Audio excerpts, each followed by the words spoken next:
We set off to explore Africa only months after arriving.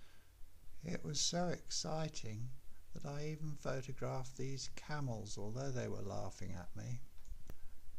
We'd been told about semi-precious stones. The vegetation was so sparse, even James found it amazing. And then there was this tree. It was quite a squash in the Beetle, so we put all the luggage on the roof.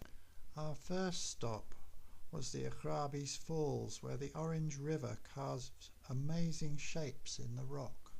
That's what I looked at like at 24. Soon we were approaching the Kalahari Gemsbok Park, which this red sand was the first indication.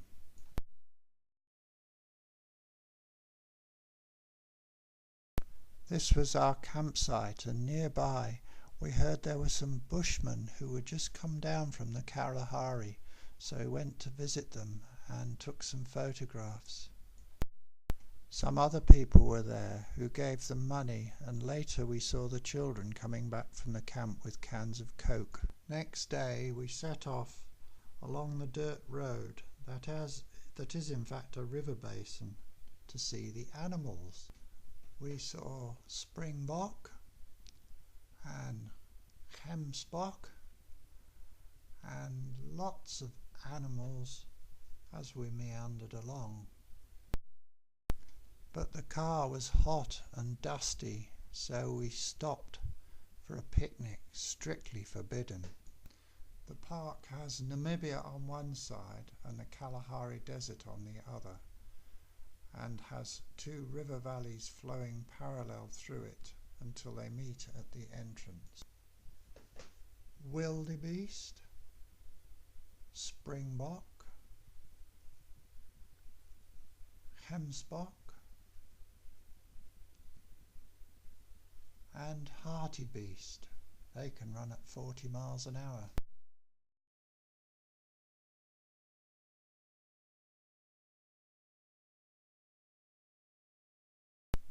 This tree has weaver birds' nests hanging from the ends of its branches.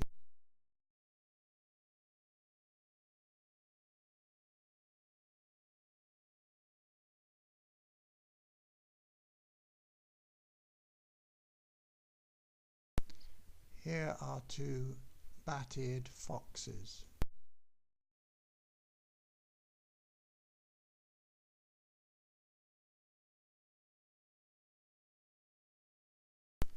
There were some amazing birds as well.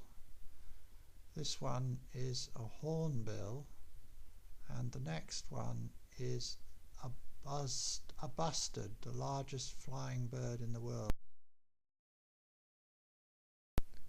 And of course, this is an ostrich, the largest bird in the world. What's that over there? Gosh, it's a pride of lions. Oh dear, they've seen us and we've frightened them away, except for one. Let's see if we can get a bit closer, shall we? It's not allowed.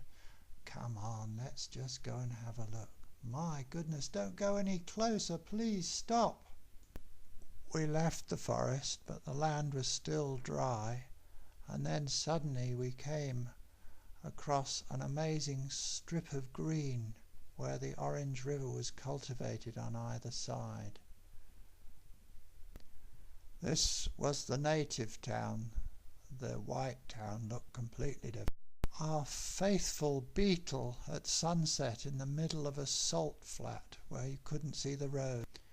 We were headed west towards the Namib Desert, and yet the rain clouds were gathering. We couldn't believe it. And then it started raining, and we only had these terrible tents. So there was nothing else for it. We had to stay in the Gruno Hotel. Oh! Next day it had stopped, and we were back to camping. This is at the top of the Fish River Canyon with this magnificent vista just at our doorstep. It was quite unbelievable, and very difficult to stop taking photographs as the light changed. Someone had told us that it was possible to walk down to the bottom and that it wasn't a very long trek, and although it was hot, we set off fairly early and we made it to the bottom, and it was a wonderful place. And these last few slides will show James at just under the age of 2 and his mother enjoying the tranquil Fish River at the bottom of the canyon in Namibia in 1968.